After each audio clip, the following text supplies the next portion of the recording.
Hi, this is Lance Mohr, the real estate expert in Tampa, and I want to go over some tips when selling your home. We're looking at the multiple listing service here. This is a property that expired. I had a client I showed this home to a few weeks ago, and he really liked it, but he wanted to know why it hadn't sold. It was on the market for so long. So I ended up looking it up again, and then I noticed, it was about a few days after we looked at it, maybe a week after, and it had expired. So I started digging a little deeper, and I noticed there were 5 things that I'm going to point out that I think if all of these were done, there would have been a much better chance that the home would have sold. Because again, we were both a little surprised. It was a nice home in a nice area, and it was well priced. But let me just go over these tips, and it really doesn't, I know this one's $1.5 million, and it really doesn't make any difference if you're selling a home for $50,000, if you're selling a home for $1 million or $5 million. It's basically the same principle. So I'm going to go over some points I think are going to help you out, and certainly take what I say with a grain of salt, and hopefully it will help you. The first thing is the price. You have to keep in mind, and when you bought a home, buyers shop in price increments. Every buyers do. I've worked with thousands of buyers over my years, thousands upon thousands and thousands of buyers, tens of thousands I've talked to. Believe me, everybody works in a price increments. And to give you an example, it doesn't make any difference if you're looking on the multiple listing service with a real estate agent, or if you're looking on some website, they're all in increments. And this is the problem right here. This home was listed for $1,525,000. Well, buyers aren't looking up to that. They might be looking up to 1.6 million, 1.8 million. But the problem is they should have priced this at 1.5 million, because most buyers, if you look at it in that price range, they might be going from $1 million, $1.5 million, $2 million, and they're probably missing a good amount of buyers that are looking up to 1.5 million. If a buyer's looking up to 2 million and he sees this, he's probably not going to buy the home, because it's substantially of a lower quality or location than, say, a $2 million home, assuming both are priced equally. So anyhow, that's the first big mistake. I don't think people really think about that enough. I just talked to a seller that listed their home, someone I knew, and they listed it for $428, and I was just shaking my head. Why? What a odd price. The second is photos. Everybody's heard this. A picture says 1,000 words. Well, the other thing you have to keep in mind about marketing is less is more. Let me explain those. Picture says 1,000 words. Let's look at this picture. Now, these photos right here. Now, these are good photos. Don't get me wrong. They're better than probably 60–70% of all the photos in the multiple listing service, as you would expect on a $1.5 million home. But on a home of this level, and I really think once you start getting over $200,000 in our area, in the Tampa area, depending on if it's on water or not, but generally speaking, once you start getting over $300 or $400, it becomes a luxury home. When you start getting under $200,000, there's a lot of fish in the sea. You might be able to get away with pictures that are good but not great. What I would have personally done is I would have paid the money and brought a professional photographer in there. I have a professional photographer that shoots darn near every one of my homes. And the pictures are just absolutely amazing. So if you look at this right here, you look at these pictures right here, again, they're good, but they don't really pop. They don't really stand out.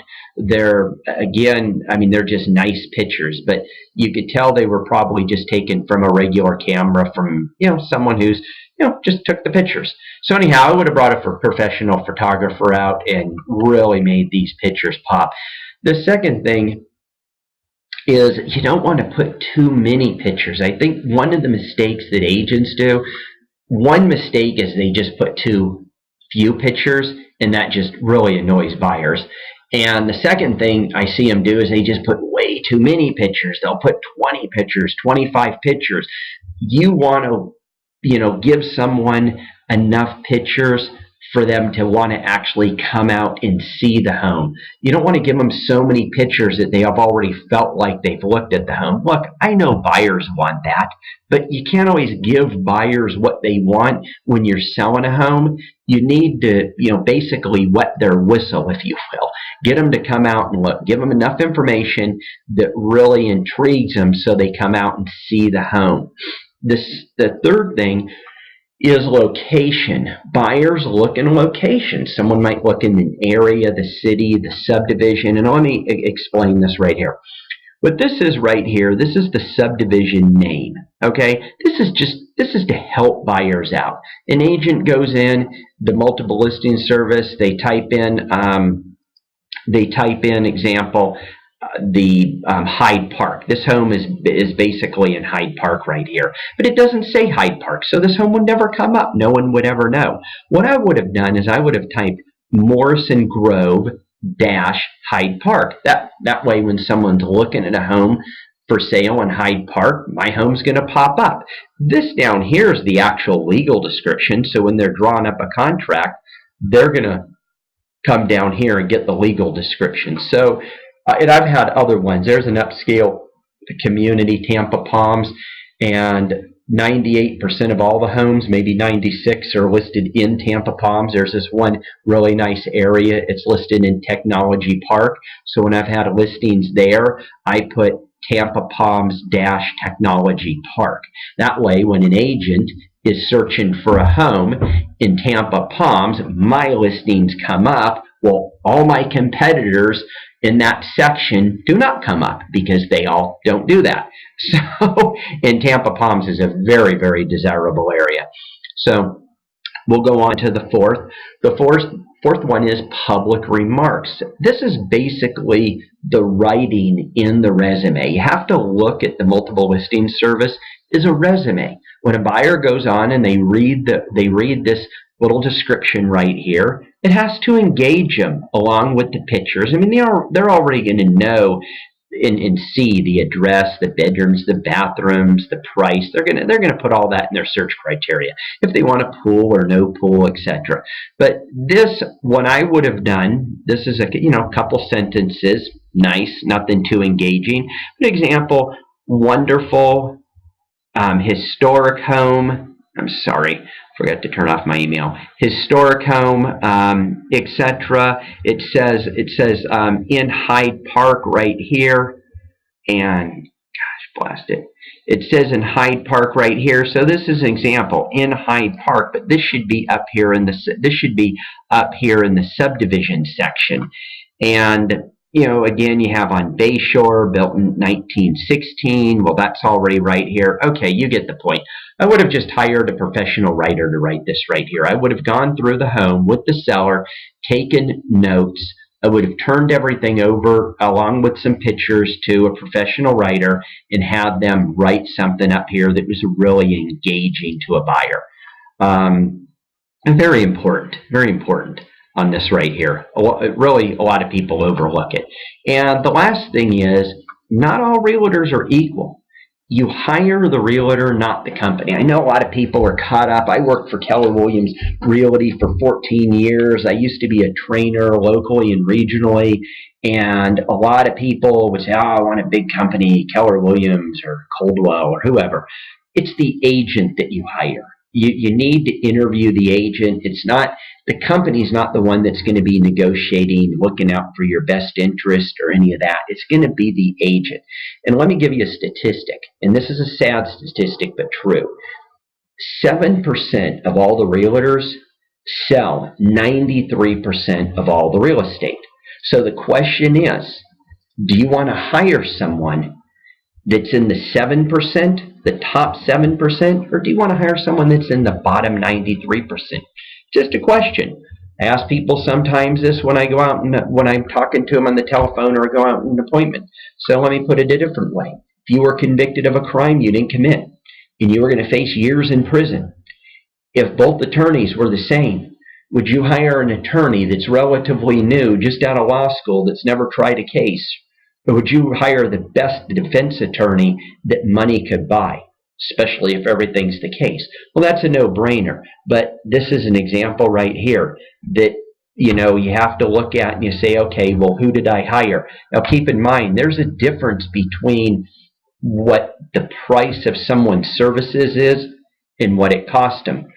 There's a lot of people out there that maybe they got a good price, or maybe they felt like they got a good price from the realtor for whatever reason. I don't know. Maybe they knew the real estate agent or whatever. But ultimately, what's it going to cost them?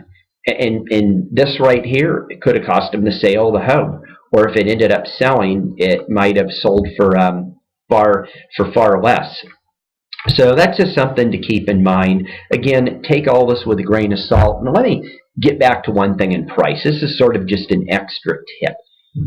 A lot of buyers, if they're looking for a home, I have several of them, well, dozens, but people who I'm working with, and they're looking for a home, and I send them up on an MLS search. So anything that meets their criteria, they're going to get automatically emailed. And I'm sure you know what I'm talking about if you look for homes. Well, what happens when the price is reduced, they get an email that the price is reduced. If they would have just lowered this, now they actually have this in here at this price for a year, never lowered the price. First off, they should have started at $1.5 million, but if they just lowered it $1,000 or $10,000 every month, then it would have been in front of all the buyers every single month. Right now, with never moving the price, it's one and done. The buyer looks at it, boom, they forgot about it. But maybe if it's in front of them for a month or a couple months, maybe they're like, hey, yeah, this does look pretty neat. Let's go out and take a look at it. So that's just an extra tip. I hope this helps. I would love to hear your comments. If you like this video, please share it any form you can. And if you have any questions, let me know. Have a great day. I wish you the best of luck. Goodbye.